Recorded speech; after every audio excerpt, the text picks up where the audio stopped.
Indo-British Advanced Pain Clinic, Noppimayam Surgery Duram. For appointments 9155 15563.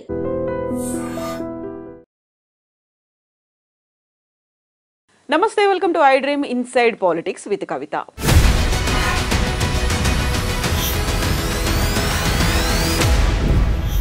Ponguleti Srinivas Reddy south కొరియాలో ఉన్నప్పుడు తెలంగాణలో అతి త్వరలోనే రాజకీయ బాంబులు పేలబోతాయన్నారు. దీపావళి కంటే ముందే ఆ బాంబుల తీవ్రత ఉంటుంది అనే మాట చెప్పారు. ఆ తర్వాత హైదరాబాద్కు వచ్చిన తర్వాత ఆటం బాంబులు కూడా పేలుతాయనే మాట చెప్పారు. ఇప్పుడు సడన్గా చూస్తే తెలంగాణలో ఫోన్ ట్యాపింగ్ ఇష్యూకి సంబంధించి మాజీ ఎమ్మెల్యేలకు నోటీసులు కూడా వచ్చాయి. పోలీసుల ముందు విచారణకు హాజరవ్వాలంటూ వాళ్ళకి నోటీసులు అందజేశారు పోలీసులు. ఇక ఆ తర్వాత కొడంగల్ ఇష్యూకు సంబంధించి మాజీ ఎమ్మెల్యే పట్నం నరేందర్ రెడ్డిని కూడా అరెస్ట్ చేశారు. ఇప్పుడు సరికొత్తగా ఫార్ములా ఈ రేసింగ్ కి సంబంధించి సీఎం రేవంత్ రెడ్డి చేసినటువంటి వ్యాఖ్యలు కూడా హాట్ టాపిక్ గా మారుతున్నాయి. సో బాంబులు అంటే ఇవేనా, బాంబులు అంటే అరెస్ట్లేనా? మనతో పాటుగా ఉన్నారు TPCC general secretary Charan Kaushik గారు. హలో అండి చరణ్, నమస్తే. సో ఈ బాంబుల సీక్వెన్స్ ఏనా ఇవన్నీ? మొన్న సీఎం రేవంత్ రెడ్డి ఒక మాట అన్నారు ప్రజా సంకల్ప యాత్రలో వెళ్తూ, ఇది ట్రైలర్ మాత్రమే, ముందుంది సినిమా అనే మాట. బట్ కేటీఆర్ ఇంకొక మాట అన్నారు. ఫస్ట్ అమృత్ స్కీమ్కి సంబంధించి ఇది కేవలం ఫస్ట్ ఎపిసోడ్ మాత్రమే, సీరియల్స్ బోల్డన్ ఎపిసోడ్స్ రెడీగా ఉన్నాయి. ట్రైలరు సినిమా ఫస్ట్ ఎపిసోడ్ బోల్డన్ ఎపిసోడ్స్. ఇదేంటి అసలు, ఏం జరుగుతోంది తెలంగాణలో? అంటే కేటీఆర్ గారు ఎట్టయినా కార్ రేసింగ్ వ్యవహారాల్లో అరెస్ట్ అవుతున్న విషయం తనకు కూడా తెలుసు. ప్రభుత్వం ఆల్రెడీ గవర్నర్ గారికి అనుమతి కోరింది. 17A కింద అనుమతి కోరితే ఇంకంతవరకు గవర్నర్ గారు అనుమతి ఇవ్వలేదు. అనుమతి ఇచ్చిన తక్షణం ఏసీ విచారణ జరుగుతుంది. దానిలో భాగంగా అరెస్ట్ అయ్యే అవకాశం చాలా స్పష్టంగా ఉంది. ఆయన కూడా చెప్పారు కదా అరెస్ట్ అవుతే ఏంటి, ఈ కేసులో అరెస్ట్ అవుతున్న విషయం తనకు తెలుసు కాబట్టే కాంగ్రెస్ ప్రభుత్వం నన్ను అరెస్ట్ చేసే ప్రయత్నం చేస్తుందని చెప్పేసి ముందస్తుగా ప్రజలను చెప్పి, తర్వాత నన్ను అరెస్ట్ చేస్తానని చెప్పి ముదిగాలే చెప్పినా కాంగ్రెస్ ప్రభుత్వం కుట్రపూర్తిగా అరెస్ట్ చేస్తుందని చెప్పే ప్రయత్నం తెలంగాణ రాష్ట్రంలో చేస్తూ ఉన్నాడు. అదే కాకుండా అమృత్ స్కీమ్ విషయంలో ఏమన్నంటే రేవంత్ రెడ్డి గారికి బామ్మార్ది అయితే సొంత బామ్మార్ది సుధిని సుజన్ రెడ్డి అని చెప్తా ఉన్నాడు కేటీఆర్ గారు. వారికి సంబంధించినటువంటి పాలేరు ఎక్స్ ఎమ్మెల్యే కందాల ఉపేంద్ర రెడ్డి గారు నాకు సొంత అల్లుడు, ఈయన రేవంత్ రెడ్డి గారు సొంత బామ్మార్ది కాదు.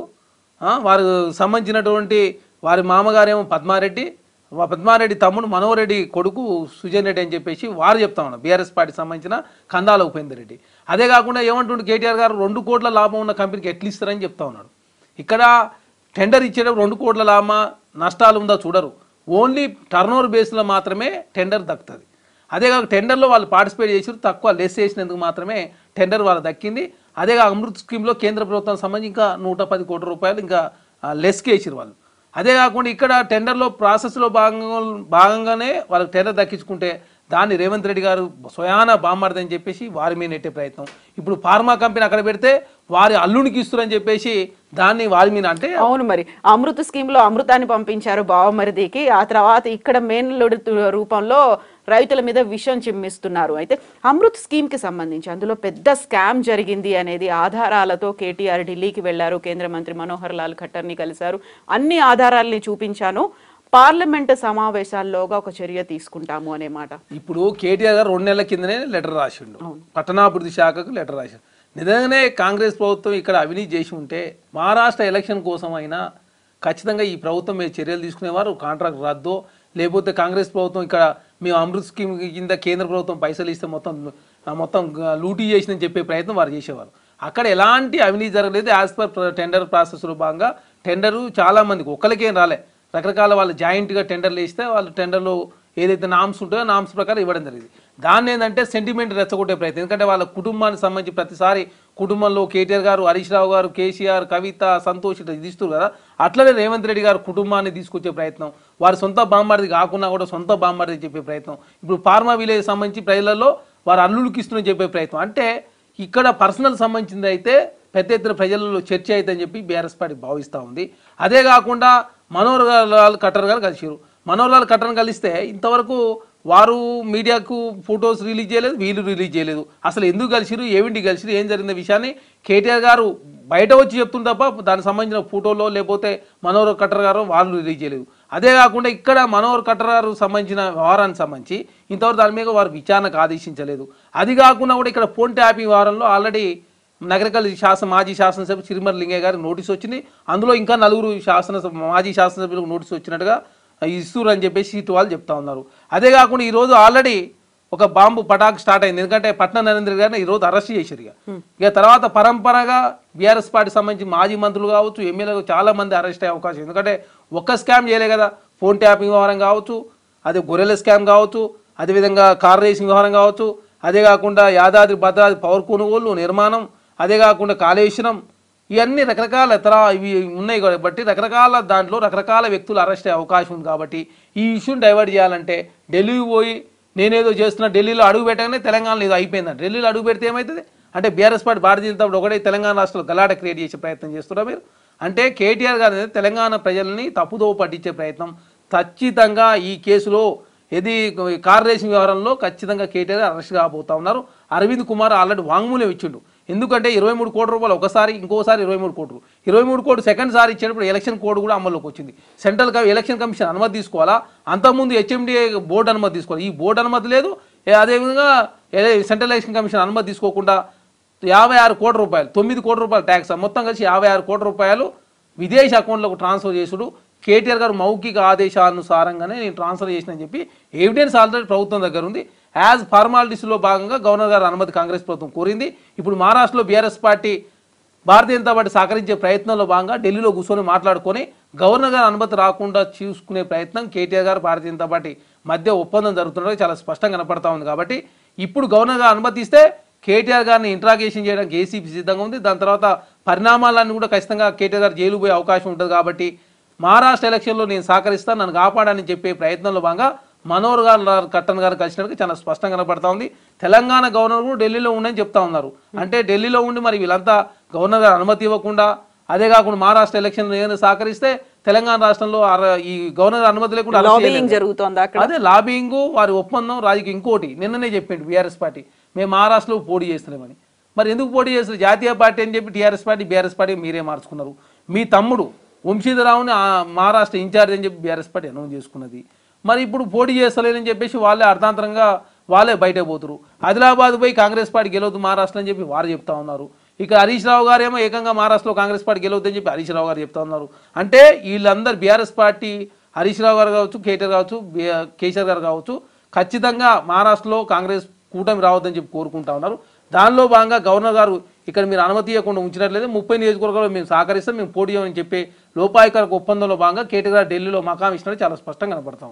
ఇక్కడ ఈ ఇష్యూకి సంబంధించి అమృత్ స్కీమ్లో స్కామ్ జరిగింది, ఖచ్చితంగా జార్ఖండ్ సీఎం ఎలా అయితే అరెస్ట్ అయ్యారో అలా రేవంత్ రెడ్డి కూడా అరెస్ట్ అవుతారు అనేది ఢిల్లీలో కేటీఆర్ చెప్పారు. ఆ తర్వాత అదే ఢిల్లీలో సీఎం రేవంత్ రెడ్డి కూడా చెప్పారు ఫార్ములా ఈ రేస్లో స్పీకర్ అనుమతి రాకుండా చూడడానికి కేటీఆర్ అక్కడ లాబింగ్ చేశారు.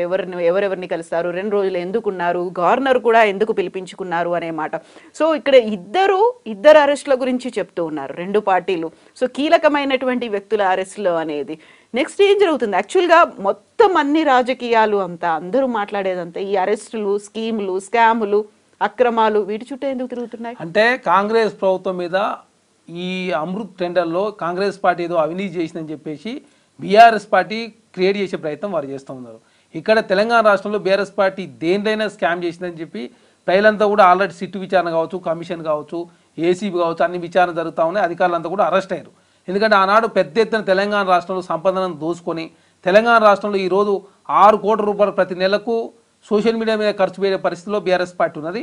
వాళ్ళ అకౌంట్లో కూడా 1200 కోట్ల రూపాయలు ఉంది. ఢిల్లీలో కూడా నిన్ననే కొత్త కార్యాలయంలో ప్రెస్ మీట్ కూడా కేటీఆర్ గారు పెట్టారు. అట్లాంటి బీఆర్ఎస్ పార్టీ ఒక ఉప ప్రాంతీయ పార్టీ ఇన్ని వేల కోట్ల రూపాయలు ఏ విధంగా వచ్చిందని చెప్పేసి ప్రజలంతా కూడా తెలంగాణ రాష్ట్రంలో చర్చించుకుంటూ ఉన్నారు. ఖచ్చితంగా ఈ స్కామ్లన్నీ నిజంగానే వాళ్ళు చేసిరని చెప్పి ప్రజలు నమ్ముతా ఉన్నారు.